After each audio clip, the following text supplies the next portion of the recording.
Buenas a todas y todos, muchas gracias por venir a esta nueva sesión del ciclo de charlas del Instituto de Éticas Aplicadas. Hoy tenemos a un invitado muy especial, que es Pablo López Silva, que nos va a compartir su charla titulada Locura como déficit, locura como estrategia, ética y epistemología de las etiquetas en psiquiatría. Bueno, Pablo es un querido colega y amigo de la Universidad de Valparaíso. Les voy a contar un poquito sobre la trayectoria de él, los temas que trabaja, de dónde viene, para que lo conozcan un poco antes de que nos dé su charla. Pablo López Silva es psicólogo y licenciado en psicología por la Pontificia Universidad Católica de Valparaíso, máster en Research y PhD en filosofía por la Universidad de Manchester, del Reino Unido, y también es profesor titular de la Escuela de Psicología de la Universidad de Valparaíso y es profesor de posgrado en el Instituto de Filosofía de la Universidad de Valparaíso. Es investigador responsable del Centro de Investigación del Desarrollo en Cognición y Lenguaje, CIDSLV, de la Universidad de Valparaíso también, investigador asociado al Instituto de Sistemas Complejos de Valparaíso y también del Collaborating Center for Values-Based Practice in Health and Social Care del St. Catherine's College de la Universidad de Oxford de UK. Su investigación se centra principalmente en el análisis interdisciplinario de debates en la filosofía de la psiquiatría, filosofía de la mente y psicopatología, con un foco en la comprensión de estados alterados de conciencia patológicos como la esquizofrenia y experiencias culturalmente enmarcadas en contextos religiosos.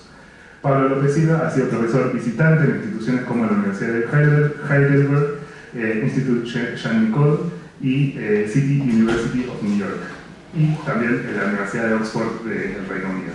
Así que, con esta amplia experiencia e intereses, los dejo con Pablo. Gracias. Gracias. ¿Está apagado? Ah, no. Clásico de filósofo. Gracias. Bueno, primero que todo quiero agradecer la invitación. Quiero agradecer también su presencia porque una de las cosas que tiene la academia es observar gente que se toma el tiempo para conversar de estos temas, y creo que eso es un privilegio importante de nuestro trabajo. Antes de comenzar, un pequeño disclaimer, estoy súper resfriado, así que no me voy a mover tanto como para no desconcentrarme. Y en realidad no sabía cómo enmarcar el objetivo de esta presentación. Inicialmente, el objetivo es analizar los desafíos y las oportunidades que esta idea de comprender la locura como una estrategia tiene en su formulación actual. Pero no sé si lo que voy a hacer califica tanto así como un análisis crítico profundo. Me gustaría plantearlo también como una conversación, porque eso fue lo que le vi en las redes sociales a ver, como, debería haberlo planteado así inicialmente. La estructura de la presentación, primero, la idea es contextualizar de qué fenómeno estamos hablando, cómo se formula el fenómeno en esta discusión, para luego analizar la idea de que la locura podría ser algo así como una estrategia.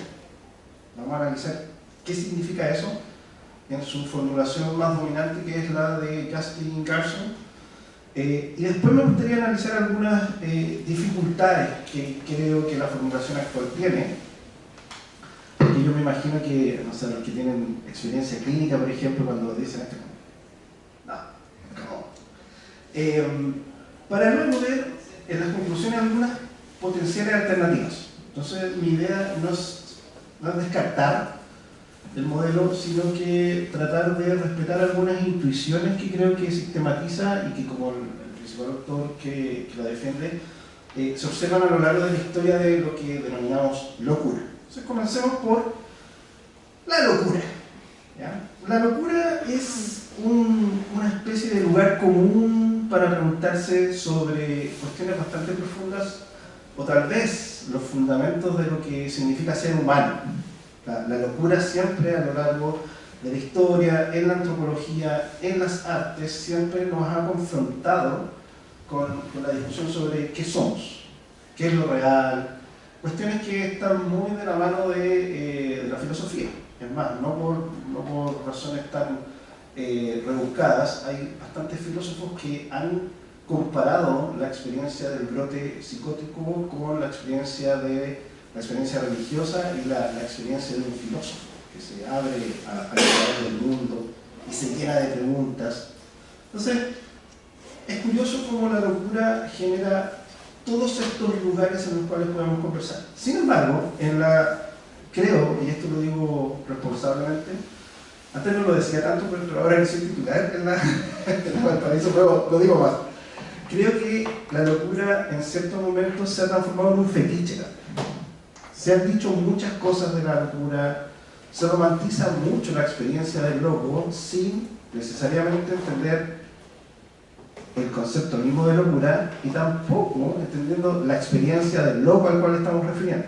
Entonces, por ejemplo, tenemos esta pintura clásica que se llama La extracción de la piedra de la locura. Por lo general, es más, esto yo lo he visto en textos académicos, peer review y todo esto, donde se toma este tipo de expresión artística como una especie de antecedente de la idea de que la enfermedad mental estaba en el cerebro, o estaba en el cráneo, pero en realidad este cuadro es una sátira exactamente a eso, porque la persona que está haciendo la operación tiene el cono del fool, del tonto, y al frente hay una persona mirando, diciendo, ¿qué está pasando acá? Con un libro que algunos indican que es la Biblia. Todo esto es una sátira a las formas de entender la locura, y muchas veces se han tomado estas expresiones artísticas, puramente artísticas, para decir cosas sobre la locura, lo cual me parece en muchos momentos peligroso, no solamente como ejercicio intelectual, no creo que ahí está el peligro. El peligro tiene que ver con cómo estamos ocupando esos marcos para entender la experiencia de la persona que sufre. Entonces, el fenómeno de la locura se ha utilizado para decir muchas cosas. Por ahí un autor, y aquí me aprieto un poco, bastante querido por muchas personas, por ejemplo, indica que existe algo de evidencia de que en la Edad Media tardía a los locos se les ponía en barcos y se les enviaba por el río hacia arriba como una forma de deshacerse de ellos, porque el loco siempre ha sido algo problemático. Entonces, en vez de encarcelarlos, se les tiraba por el río y se olvidaba de ellos. En realidad no hay absolutamente ninguna evidencia de que eso sea. Por ejemplo, Michel Foucault habla del concepto de Sisyphus, de estos barcos que eran como comitivas de locos que los enviaban así del río arriba para olvidarse, y la única evidencia que existe de eso es un cuadro. Y gente como Andrew School, historiador de la locura, el sociólogo, y otros historiadores de Yale han demostrado de que, aparte de esto, no hay registros de que eso haya ocurrido alguna vez. Era parte de los imaginarios de cómo se actuaba con la divergencia, pero no era como que al loco se le subía a los barcos y se les tiraba. La otra acusación constante que se hace es que la sociedad francesa, por ejemplo, se dedicaba a atrapar a los locos y confinar. Había una especie de persecución, eran targeted people, como se dice. Y esto se expresa también en la obra de Géricault. No se nota tanto, pero es la figura del manicomio. Siempre se habla de esto, ¿ya? Y esto yo lo digo porque yo soy psicólogo de formación y creo que es parte de la responsabilidad, que ya estamos en un contexto de éticas aplicadas, indicar que no existen evidencias de que tampoco haya habido una persecución específica al loco. Por ejemplo, en el hospital de París, se trabaja en la historia de la locura de Foucault, de toda la población había menos de un 10% que eran calificados locos, y dentro de esos locos había personas que eran altamente peligrosas, que eran asesinos seriales, etc. Luego en Montpellier, 9%, en Dijon, 3%. Entonces, ¿qué quiero decir? Esto con un preámbulo, de que de la locura se han dicho muchas cosas, muchas cosas. Y creo que una reflexión sobre la locura implica un trabajo no solamente filosófico, sino que antropológico, histórico, que se ha informado por fuentes fidedignas. Y lo que vemos a lo largo de la historia son distintos casos de lo que nosotros comúnmente podríamos llamar locura. Tenemos el caso de la mujer de Tasos en Grecia y un paciente del rey Naunáside en Mesopotamia. Estos son casos que están registrados. Algunos casos más célebres son la locura de Ajax, por ejemplo, que se ocupa como una figura alegórica del loco, y la historia del rey Cleómenes de Esparta, que ante un brote de locura se acuchilla hasta morir. Y así aparecen en la historia todas estas expresiones de lo loco, de lo radical. Tenemos explicaciones religiosas, por ejemplo, en el caso de la cultura hindi, este demonio llamado Grahi, que era el responsable de lo que en los registros se observan algo así como convulsiones, alucinaciones. Y tenemos, no voy a decir clásico, pero el más conocido caso del rey Nabucodonosor en la Biblia, donde califica un poco ese cuadro como algo así como un delirio de licantropía, cercano a... Lo que podemos ver a lo largo de la historia es que el concepto de locura se relaciona con una rareza radical. Hay algo que es raro, que está muy alejado de nuestra experiencia de lo común. También se ha tratado la locura desde lo anormal. Esto no es normal, esto no se repite, de lo irracional, sobre todo en el Renacimiento. Pero hay algo que se mantiene por lo general en la historia, y es la idea de que la locura implica algún grado de sufrimiento psíquico.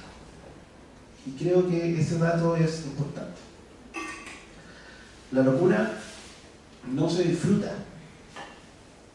Y esto es algo que lo repito bastante. No hay casos, por lo menos actuales, a lo que, no sé, que calificarían como locos, que impliquen un goce de la experiencia de la locura. Entonces podemos ver estas expresiones de este sufrimiento psíquico en la obra de Goya, por ejemplo,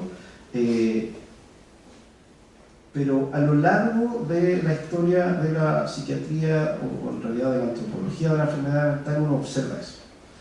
Y así llegamos a esta idea de la locura como una estrategia, lo cual, a la luz de lo que recién hablamos, suena un poco contraintuitiva. Que probablemente lo es. La idea principal propuesta por Justin Garson, profesor de la City University of New York, es que uno puede diferenciar dos tradiciones, dos formas de pensar sobre la locura a lo largo de la historia. Una es la locura como estrategia y otra es la locura como un déficit. Cuando hablamos de la locura como un déficit, no estamos hablando necesariamente de un déficit biológico.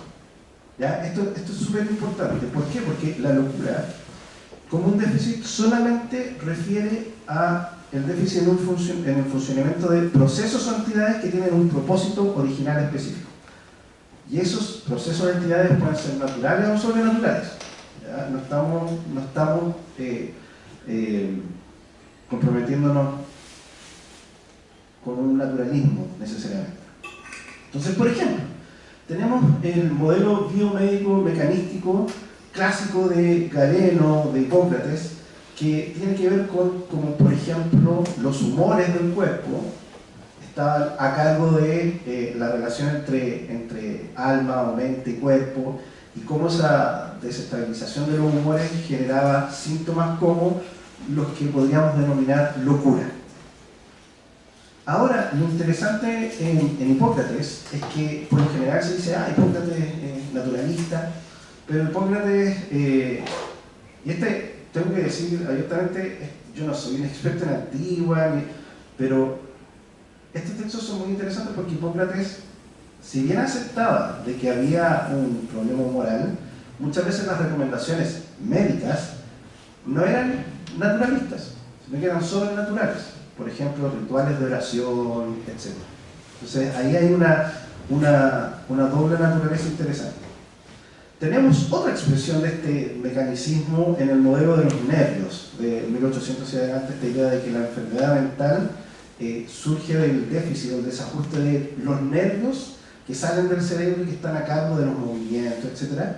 Y luego tenemos la idea más contemporánea que indica que las enfermedades mentales son un problema del cerebro. Pero también tenemos otros tipos de déficit. Por ejemplo, el modelo teológico moral va a indicar que la locura surge como el resultado de la corrupción moral. Y ahí vemos, por ejemplo, el caso de Nabucodonosor, que por su orgullo, que por su desafío a Dios, es castigado. Y los síntomas de esa locura no son explicables en términos naturalistas, pero sí como un déficit en la manera en la cual él debía comportarse ante Dios. Un concepto más de los 60 es la idea de que la locura implicaba la pérdida de la razón, que esto viene desde Kant hacia adelante. Bienvenido a mis estudiantes. La pérdida de la razón. Entonces, esto es interesante porque aquí hay una distinción entre la pérdida de la razón y el problema biológico propiamente tal. En ambos casos, junto con el modelo moral, tenemos distintos tipos de déficit. Hay algo que no está funcionando como debería funcionar, sea en el ámbito de lo moral, en el ámbito puramente biológico, en el ámbito de lo racional. Y tenemos también esta idea que se ve mucho en Lombroso, en Morel, que la locura es una disfunción en la capacidad que tienen las funciones mentales superiores como para controlar el hombre primitivo. Entonces tenemos otra expresión, vamos a decir, cuasi naturalista, donde el déficit es una regresión evolutiva. Ahora, esto es la formulación actual del modelo del déficit, que es el R2, que es el Research Domain Criteria Project, que es lo que está organizando el gobierno de Estados Unidos. Está pidiendo a distintos equipos médicos en todo el mundo que reúnan evidencia empírica experimental de distintas poblaciones clínicas y se las envían porque van a empezar a hacer análisis de evidencia. Nada más que eso. Es un poco oponiéndose a la lógica de la nosología clásica, tomar síntomas y signos para después generar síndromes. Lo que quieren ver acá es qué es lo que ocurre en el cerebro, en el cuerpo, la sangre, etcétera, de los pacientes que han sido etiquetados con algún tipo de diagnóstico. Lo interesante desde el punto de vista filosófico es que abiertamente la gente que dirige el R2 indica que las enfermedades mentales pueden ser completamente caracterizadas como enfermedades del cerebro. Y eso es lo que dicen, abiertamente. Y esta es una tesis que se defiende abiertamente desde el 2010 en journals como Science, Neuron. Entonces, este paper es una reply de todas las críticas que vienen de la filosofía, de la psiquiatría fenomenológica, y Insel y Cuthbert dirán, ¿enfermedad del cerebro? Sí, exactamente. Eso es lo que decimos. Ese, podríamos decir, es como el vecindario en el cual Justin Garson va a proponer que la locura puede ser entendida como una estrategia. ¿Qué quiere decir esto? Que la locura puede ser entendida como un fenómeno que cumple una función. Esa es como la formulación más básica. Y por lo tanto la locura posee una teleología, tiene un objetivo, apunta a algo. Desde este punto de vista, Garson se hace esta pregunta, es como, ¿qué pasa si la locura no es la alteración, el quiebre de una función, sino que una forma de funcionar, una estrategia que la mente utiliza para sobrevivir, protegerse de sí misma, o tal vez para darle sentido al mundo? Esa es la intuición inicial. Ahora, Esta intuición no es nueva. Tampoco quiero decir que, ya bueno, no es nueva, vámonos. Sino que lo interesante que hace Garson en su libro es indicar que la idea de que la locura tiene una función logra capturar una tradición que ha existido de manera paralela a la tradición del déficit. Y más interesante aún, muchas veces estas dos tradiciones han convivido en el mismo autor. Un caso, yo creo que bastante interesante, es el de Griesinger. Griesinger es el padre de lo que se llama la psiquiatría propiamente tal. La psiquiatría como disciplina es la primera persona en utilizar el término en alemán. La idea descrita en los textos de Griesinger es que la psiquiatría es la medicina del alma. Como medicina tiene que reducir estos síntomas al cerebro, al cuerpo, etc. Pero, y hay unas notas bien interesantes, Griesinger después de varios años reflexiona y dice: pero no puedo evitar pensar que en la multitud de estos síntomas hay un propósito, pero no desarrolla esa idea. Entonces lo que hace Garson es un análisis historiográfico que permite ver un poco cómo esta idea se expresa en la historia. Y tenemos también la teología dual del medioevo, ¿ya? Esta idea de que si bien la locura era el producto del pecado o de la naturaleza pecaminosa, dos cosas diferentes, a la vez era la oportunidad para que tú pudieses ver la gloria de Dios. Y ahí tenemos una teología que es dual. Si bien hay un problema, la locura también permitiría que Dios se manifestase de formas diferentes.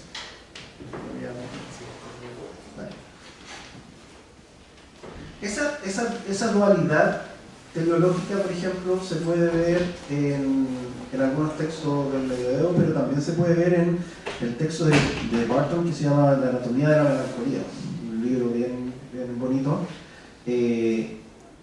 donde si bien hay déficit, y el déficit básicamente lo que dice Barton es que los ingleses son así de depresivos, son como son, por una serie de condiciones socioculturales. Por ejemplo, que Dios los había privado de las especias y de la buena comida que podían encontrar en todas las colonias, y generaron un sentimiento de culpa. ¿Por qué Dios nos hizo esto a nosotros? ¿Por qué vivimos así? El clima. ¿Quién está en otra cosa? Sí, bueno, sí, puede ser. Pero ese era otro aspecto de por qué Dios nos hizo esto. ¿Por qué Dios nos dio este clima? ¿Por qué nos privó de todo lo que tienen las colonias? Y miraban al sur de Italia y se comparaban y decían: no, somos lo peor, somos lo peor. Pero eso también era una forma de encontrar su lugar en el mundo y también ser agradecido. Entonces, esta dualidad no está tan claramente definida, pero cohabita en distintos textos. Y esa es un poco la idea de Garson. Entonces la idea es que la locura puede ser entendida como respuestas funcionales o estrategias. Y desde el punto de vista del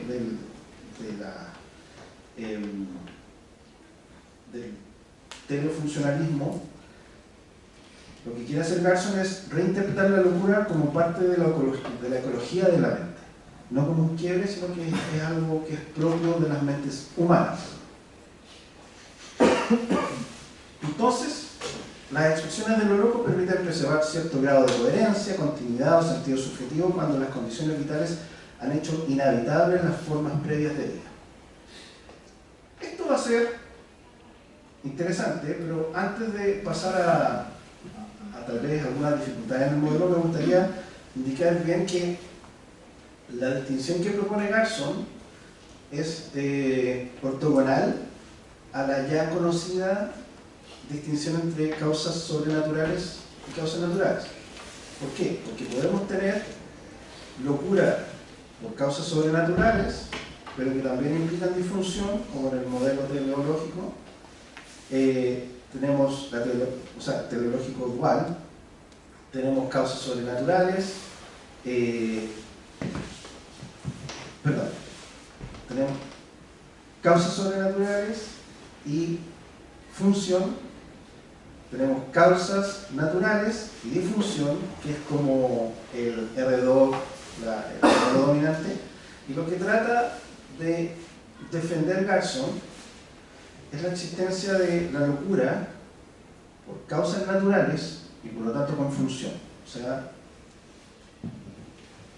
en ese cuadrante. Ahora, ya para entrar un poco más en conversación, ¿por qué deberíamos pensar la locura como una estrategia? Entendiendo que para algunas personas esto puede ser contraintuitivo, pero a la vez, y yo creo que esto es una cuestión bien interesante, a la vez entendiendo de que la intuición se mantiene a lo largo de la historia. Y uno... Ya, termina. Primero, hay una razón histórica que ya la hemos discutido, que Garson indica que esto es una tradición, una forma de pensar que está en la historia, por lo tanto la describe, la captura. Hay una crítica al R2 o al neuroreduccionismo del modelo dominante. ¿Por qué? Porque decir que la enfermedad mental puede ser caracterizada como enfermedad del cerebro, lo que hace, una de las tantas cosas que hace es invisibilizar la experiencia humana, centra el problema en el individuo, en que hay algo mal en el individuo, y propone una ontología muy limitada de lo que son las funciones, de lo que es una función. Entonces, tenemos esa crítica que se comparte con otros modelos actuales. Por ejemplo, el modelo 4E también tiene una crítica al neuroreduccionismo. Pero la idea, otra de las ideas de Garson es que la locura podría haber tenido valor adaptativo en determinados contextos y que por la función que cumplió ha sido seleccionada y se ha mantenido en los procesos evolutivos. Esto es interesante porque captura otra intuición que es muy clara, que cuando uno mira los casos históricos, desde Babilonia, desde la cultura hindi, hasta las descripciones fenomenológicas profundas en la actualidad de lo que es, por ejemplo, la locura entendida como esquizofrenia, uno ve similitudes en forma. Por ejemplo, el delirio, las voces, hay ciertos contenidos que se mantienen incluso, lo cual es muy, muy interesante como para la antropología de la locura. Uno de los puntos fuertes de Garson es que la locura como una estrategia podría combatir las consecuencias políticas y sociales del neuroreduccionismo. Le puede devolver algo de autonomía y de agencia al que es calificado como loco. Y eso tiene importancia políticas importantes para cómo se trata el loco dentro de los sistemas públicos. El loco ya no es alguien que, podríamos decir, se le echa a perder algo, que por lo tanto hay que mandarlo al taller, sino que es una persona que ante ciertas situaciones intentó hacer algo. Entonces hay que analizarlo desde el punto de vista de la autonomía, de la agencia, que puede, si bien puede ser problemática, no implica que o sea un autómata o que ya no tenga la capacidad de pensar, por ejemplo. Y aquí hay un tema problemático que Garson critica bastante: la evidencia científica que se ha propuesto para la existencia de ciertas patologías, y el caso principal, no lo vamos a leer, es el de la depresión. Él siempre critica la evidencia científica para la eficiencia y la eficacia de los medicamentos en la depresión, y suscribe bastante al análisis, podríamos decir, activista de Moncrief, por ejemplo. No sé si conocen a alguien que se ha opuesto completamente al sistema y dice que todas las pruebas que se han hecho para medir la eficiencia de los antidepresivos tienen problemas metodológicos, que no hay ninguna evidencia que soporte eso, y que es una manera en la cual, por ejemplo, las farmacéuticas mantienen controladas ciertas poblaciones. Se ha escuchado hartas veces ese discurso. Garson tiende a suscribir un poco a ese tipo de narrativa. Yo creo que eso igual es problemático, bastante problemático. Ahora,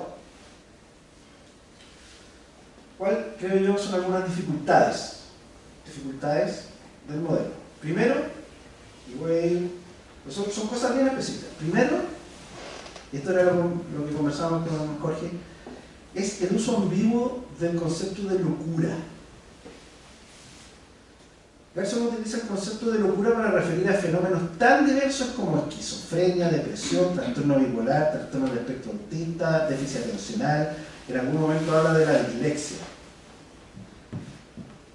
Primero, yo creo que hablar de locura y tratar de jugar en el campo de la psiquiatría actual ignora la evolución que ha tenido también la psiquiatría actual en el campo nosológico, psicopatológico.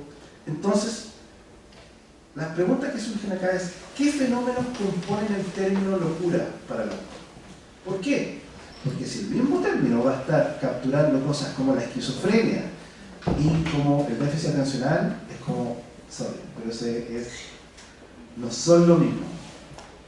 No creo que exista una etiqueta para poder agrupar a esos dos fenómenos radicalmente diferentes.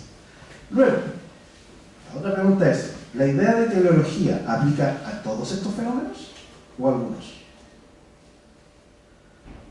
¿Es siquiera el concepto de locura útil o preciso en el contexto actual? Y aquí yo, gente, ¿pero cómo? Pero esto es una pregunta súper sincera. Cuando en filosofía alguien habla de locura, o sea, hablemos de la locura, ¿de qué están hablando? Algunos dicen que del fenómeno antropológico, del raro, del extraño, pero no todo lo raro y lo extraño es loco.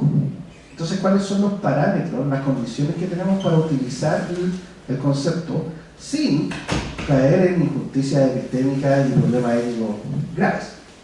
Entonces, el uso del concepto de locura ¿no corre acaso el riesgo de enfocar la discusión en un fenómeno que no posee referencia clara en la actualidad?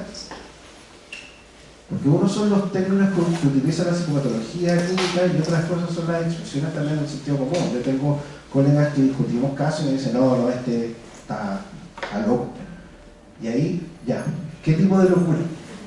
Esquizofrénico, trastorno y empezamos a ver. Entonces, el concepto mismo del loco, de la locura, puede tal vez funcionar para generar ciertas conversaciones en el sentido común, pero así como que la teoría clínica es problemática. Segundo, es poca claridad en el concepto de estrategia. El concepto de estrategia en este caso es súper metafórico e incluso difuso. Si por estrategia solamente significa un mecanismo que ayuda al sujeto a sobrellevar algo, en realidad cualquier patrón puede ser visto como una estrategia y eso hace que la postura en general pierda como tracción argumentativa. Entonces, ¿qué tipo de estrategia? ¿Estrategia para qué? Una estrategia definida en términos narrativos o existenciales, que esto lo vamos a ver, ¿implica acaso su carácter estratégico a nivel biológico? ¿Y por qué propongo esto? Porque voy a pasar. Porque decir que algo puede ser una estrategia para darle sentido a la vida no quiere decir que lo que está generando esa estrategia sea una estrategia propiamente tal. ¿A qué voy? Es que Gerson parece mezclar niveles explicativos, el biológico, el psicológico, el fenomenológico y el social, sin aclarar en cuál de estos niveles opera el concepto de estrategia. Entonces, por ejemplo, uno puede en la clínica utilizar el concepto de estrategia para lidiar, por ejemplo, terapéuticamente con un paciente. Ya, mira, pero no lo pienses como que tienes algo malo, etcétera, sino que verlo como una oportunidad. Tal vez esta fue una estrategia que tú utilizaste y se puede resignificar narrativamente ciertos síntomas con una persona que sufre de esos síntomas, para que después de eso se pueda comenzar psicoterapia y esto puede generar lo que se llama un nuevo marco hermenéutico. Pero decir que eso básicamente mapea la idea de que a nivel biológico la locura es una estrategia, no sigue, no es necesariamente lo mismo. Entonces, argumentar la idea de que la locura es una estrategia biológica a partir de estas dinámicas que son más propias de la clínica, es altamente problemático. Una no implica la otra. Y acá hay un problema que se deriva de esto, es que muchas veces utilizar el concepto de locura como estrategia podría ser problemático si es que las personas no se sienten reconocidos por ese marco hermenéutico. Y acá hagamos la diferencia entre déficit y estrategia. Por lo general, ¿ya?, en la psiquiatría y en la psicología clínica las etiquetas tienen un peso importante. Desde cierto punto de vista hermenéutico, una etiqueta le puede ayudar a una persona a darle sentido a ciertas cosas que han ocurrido en su vida. Ah, por esto. Oh, no era yo. Era que me pasan estas cosas, ¿cierto? Y eso puede ser liberador, ¿ya? Y eso lo vemos harto en los diagnósticos más tardíos de déficit atencional, trastorno del espectro autista, donde tener ese concepto te permite darte cuenta de que, claro, tú no es en realidad que tú eres el problema, sino que sí, hay ciertas cosas que a mí me cuestan. Y eso genera autoconocimiento y ayuda harto en la psicoterapia. Pero también puede pasar al revés. ¿Por qué? Porque si una persona está diciendo que está escuchando voces, etcétera, y está mal, y que no sabe dónde está parado, y yo le presento, es que esto es una estrategia, esa persona no necesariamente se siente reconocido, y eso lo que hace es invisibilizar el sufrimiento de esa persona. Es como, y eso es un clásico dentro de la filosofía de la psicoterapia, porque pueden generar primero ambivalencias, crisis de autoambigüedad. Las personas se pueden preguntar, bueno, si esto es una estrategia, ¿por qué sufro? ¿Por qué no quiero esto?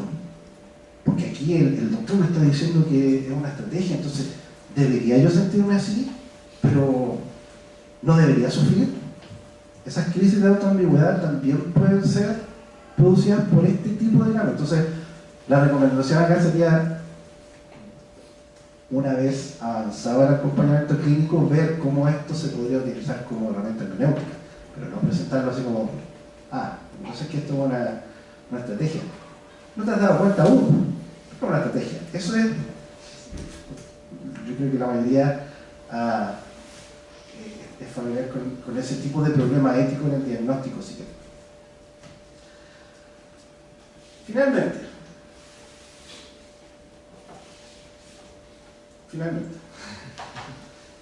hay un tema importante con la descontextualización evolutiva. La idea de que en la filosofía de la evolución, en la psicología evolutiva, se ha dicho bastante la idea de que hay ciertos rasgos que pueden ser medios problemáticos, pero que cumplieron su rol en estadios más tempranos de la evolución. Por ejemplo, los patrones paranoicos, etc. Sin embargo, estos mismos mecanismos activados de manera prolongada pueden ser fuente de sufrimiento y de disfunción, porque no están cumpliendo la función original. Entonces el problema acá, al indicar que la locura es una función, remite a no tener claro una función para qué, una función en qué contexto, en qué tipo de función, en qué tipo de estrategia. Entonces, decir que la locura es una estrategia necesita todo un trabajo conceptual que todavía no está hecho. Por eso esta presentación no es para descartar el modelo, sino que para señalar algunos lugares en los cuales, o algunos caminos por los cuales se podría transitar para tal vez respetar un poquito las intenciones que están de base, sin llegar como a la visión tan radical de romantizar la locura. Eso, gracias.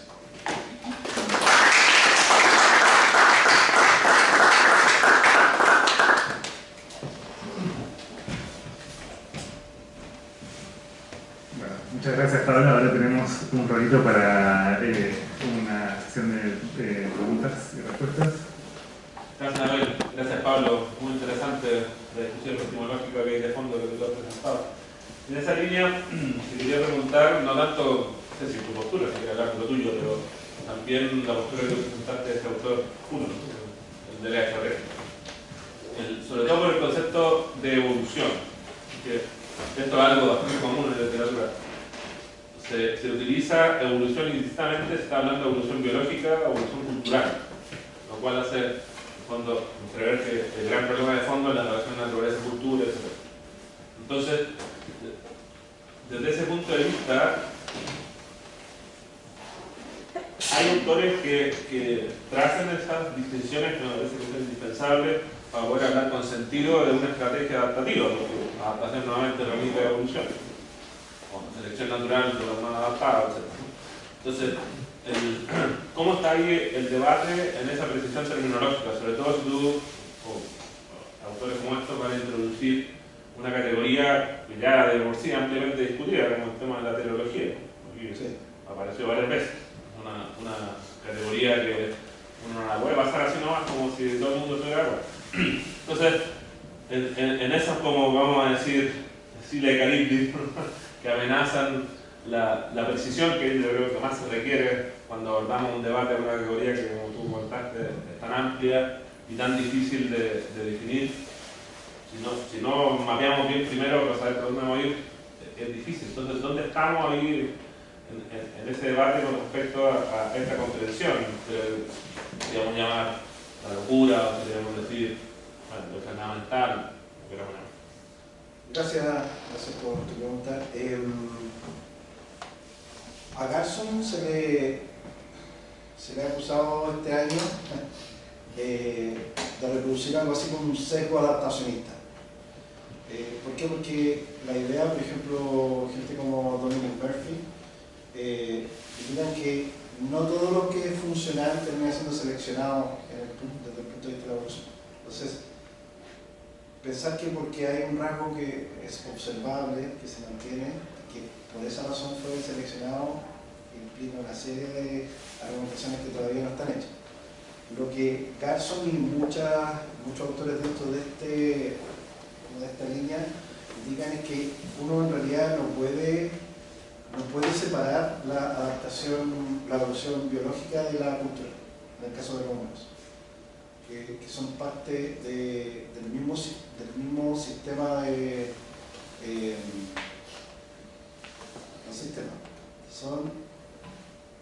el foco de estudio es cómo el organismo biológico se desarrolla en el medio ambiente. Por lo tanto, hacer esa distinción sería artificial.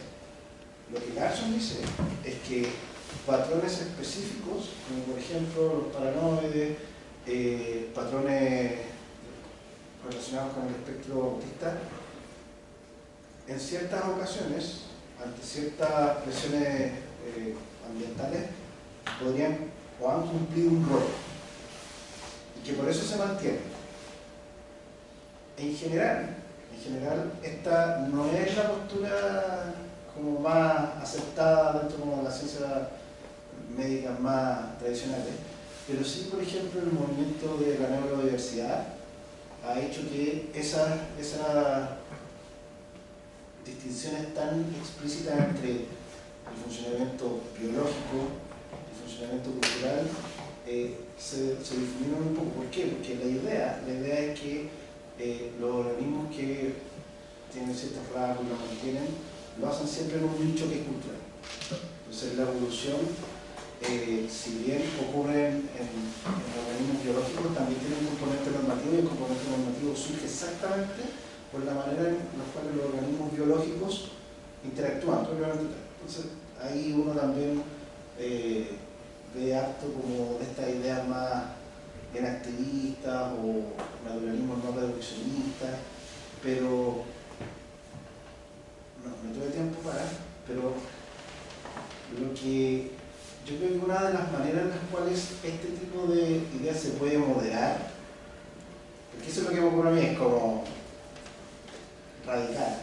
Yo creo que una de las cosas, una de las maneras en las cuales uno puede moderar este tipo de enfoque es analizar el fenómeno específico Por ejemplo, en mi caso yo llevo varios años estudiando delirios, delirio y alucinación. Pero el delirio, lamentablemente en la filosofía analítica sobre todo, se analiza como en un vacío. ¿Ya? El delirio ocurre dentro de lo que se llama un síndrome. Entonces uno tiene delirios en esquizofrenia, delirios en depresión mayor, son distintos, pero ocurren con una serie de otros síntomas. Creo que una forma moderada de ver si es que ciertos fenómenos que son calificados psicopatológicos podrían cumplir una función es analizar síntomas específicos dentro de los síndromes. Y no llegar a decir, por ejemplo, que la esquizofrenia es una estrategia. Yo creo que eso es radical y no respeta el sufrimiento de las personas y va en contra de la evidencia, pero sí, por ejemplo, el delirio en el primer brote psicótico, lo que los pacientes reportan es que logra darle un grado mínimo de estabilidad al flujo de la conciencia. Entonces, por ejemplo, ahí nosotros podríamos ver una estrategia, se podría hablar de estrategia, que es local y que ocurre en esos momentos. Ahora, esa estrategia, si se mantiene en el tiempo, claro, es dañina, porque las estrategias como las funciones van a depender del contexto en el cual surgen. Si el contexto cambia radicalmente, tal vez no mantienen su naturaleza adaptativa, pero el delirio exactamente lo que hace es que es devolver el contexto a la conciencia, por ejemplo. Entonces, ahí uno puede respetar un poco la idea, o sea, no respetar, pero sí un poco jugar con la idea de que el delirio, por ejemplo, es la esquizofrenia. No estoy hablando de Capgras, Goddard, en patologías como más orgánicas, podría ser una estrategia, podría ser visto como la forma en la cual evolutivamente los sistemas biológicos humanos han diseñado para, cuando hay que quebrarse, cuando el sistema tiene que quebrarse, se quiebra de esa forma. Y por eso, y esto para terminar, y esto me gusta mucho compararlo con los casos clásicos, porque parece ser que los seres humanos, por lo menos desde que hay registro, la mente humana se quiebra o se echa a perder de ciertas formas que se mantienen. El delirio, la alucinación, las visiones. Entonces a veces va a depender del contexto, de los hábitos, de los valores socioculturales, qué tan patológico eso es considerado. Pero eso es una versión moderada, no es tan radical como la otra. Así, muchas gracias, Pablo. Quisiera hacer dos preguntas, pero si quieres, las respuestas pueden ser eternas, pero solo para tener una idea de dónde estás tú ahí.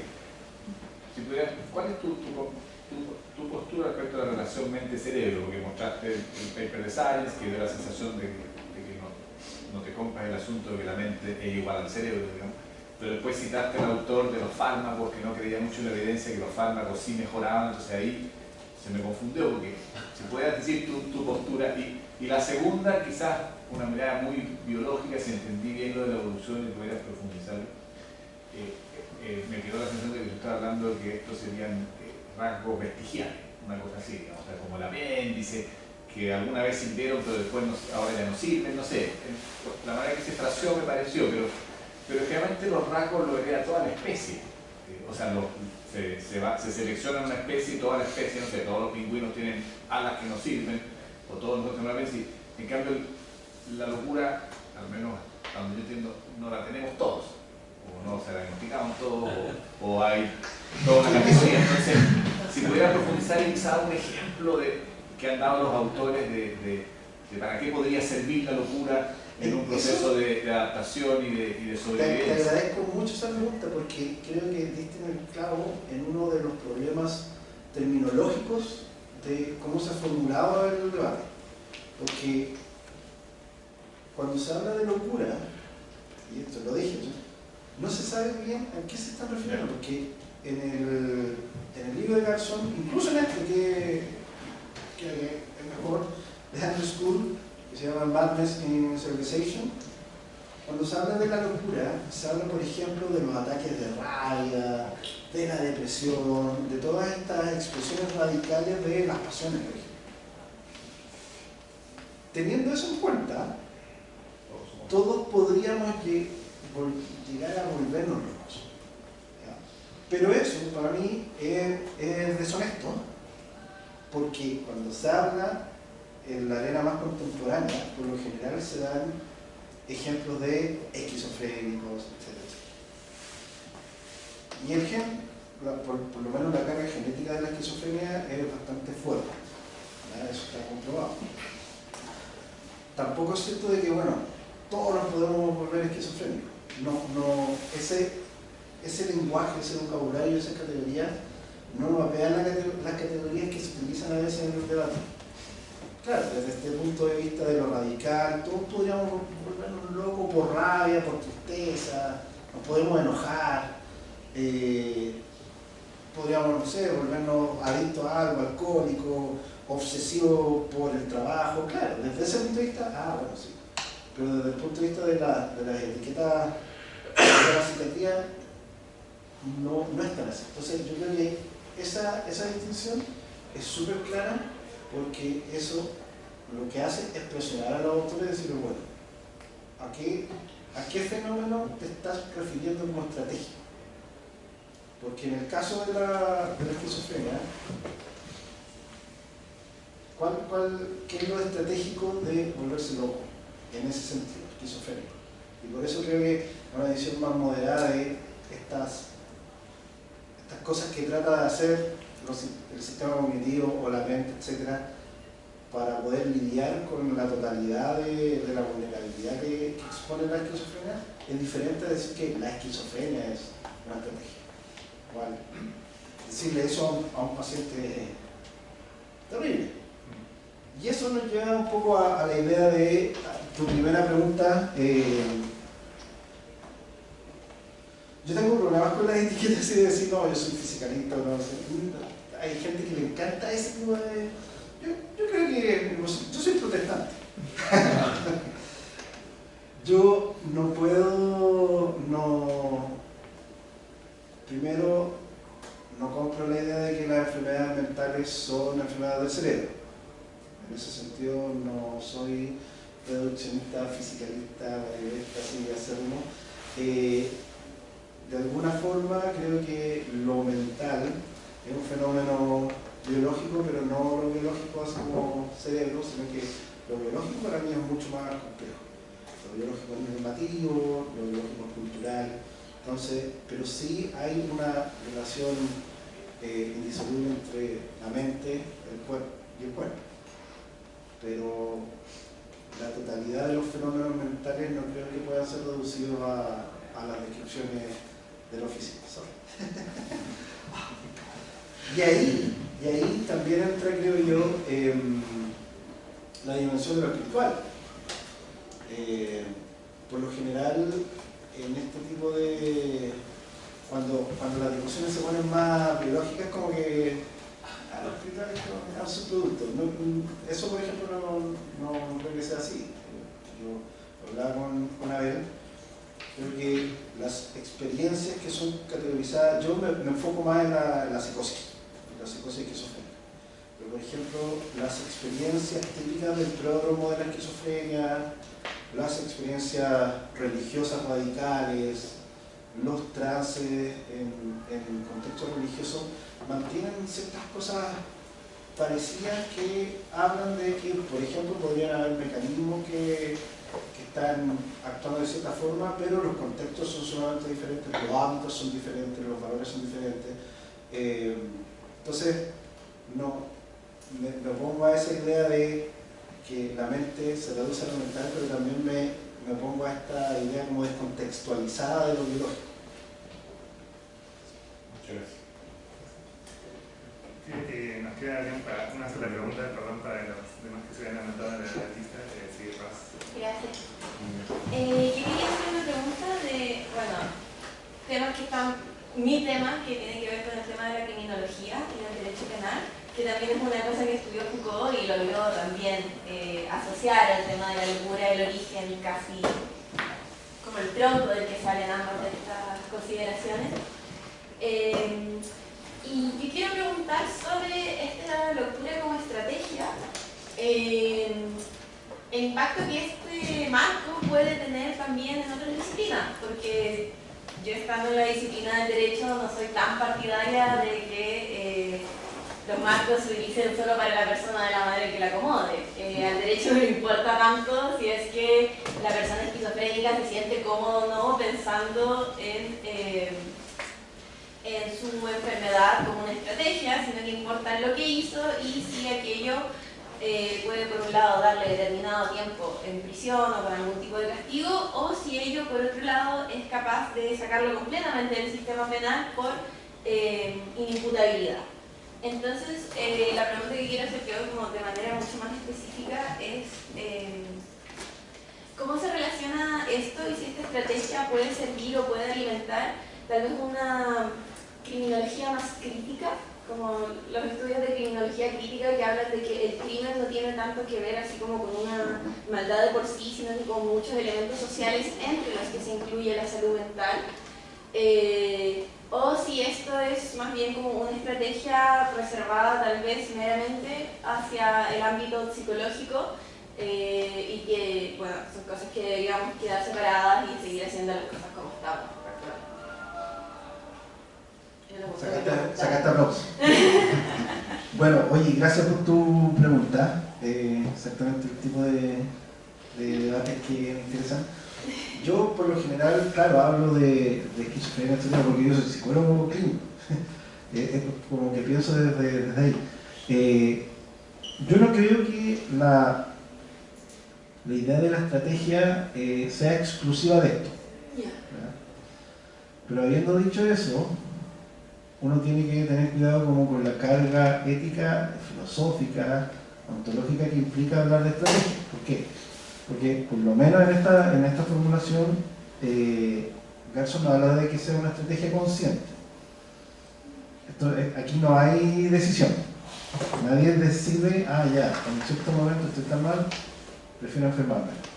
Es más, ese fue uno de los primeros comentarios que le hicieron en el 2002, o sea, en el 2022, y fue como, no, aquí no, estamos hablando de una estrategia que nace de la biología humana, que no pasa por la conciencia, no pasa por la voluntad, etc. Segundo, ese tipo de estrategia no puede ser catalogada como buena o como mala. Esto no es que el paciente está viendo ciertas cosas, escuchando, y eso es como malo o bueno, sino que lo pone dentro del plano de lo deseable o lo no deseable. Desde ese punto de vista, claro, por ejemplo, la locura, la psicosis esquizofrénica, si es que una estrategia sería subóptima. Tampoco es como lo deseable. Tampoco es como que, bueno, está loco, bien, no lo tratemos. Es como, lo cual sería terrible. Ahora, en el caso del comportamiento criminal, yo soy bien cercano a la idea de que muchos de los factores causales tienen que ver con el setting social. Pero, sin caer en este determinismo social también, porque o si no uno lo que hace es cortar la voluntad humana. Entonces el comportamiento criminal, yo creo que aquí hay un tema importante con nuestro amigo Foucault, es que uno puede encontrar en la historia la relación entre criminales y locos, pero era porque los encerraban juntos. Los ponían en la misma sala porque había uno que había matado a alguien porque le debía plata y el otro había matado a alguien porque una voz dentro le dijo que tenía que matarlo para poder rescatar un enano con monedas de oro de su pecho. Y los encerraban juntos. Y en los registros quedaban: estas 7 personas mataron a alguien. Claro, es como desde ese punto de vista, ahí están los criminales. Y los locos también. Y ahí empiezan estas relaciones muy poco sistemáticas. Entonces, yo creo que una de las cuestiones que es importante en el caso de la locura y del tipo de locura que estudio, que es la esquizofrenia, es el sufrimiento psíquico. Como el fenómeno mismo del delirio y la alucinación impone una experiencia radical de sufrimiento que no se quiere, que no se desea, que no se busca, que implica la pérdida del sentido de toda la existencia, etc. Es algo terrible. Creo que eso nos aleja un poquito del comportamiento criminal, a no ser que el criminal tenga una comorbilidad, en el caso de los psicópatas. Ahora, no todos los categorizados como psicópatas son psicópatas clínicos. Ahora, también no todos los psicópatas son asesinos. La universidad está llena de psicópatas. Eso está, hay estudios que lo confirman por si acaso. Sí. Eso. Gracias. Bueno, dejamos las últimas dos preguntas que quedaron para discutir ahora con un cafecito afuera y le pedimos a Pablo con un aplauso.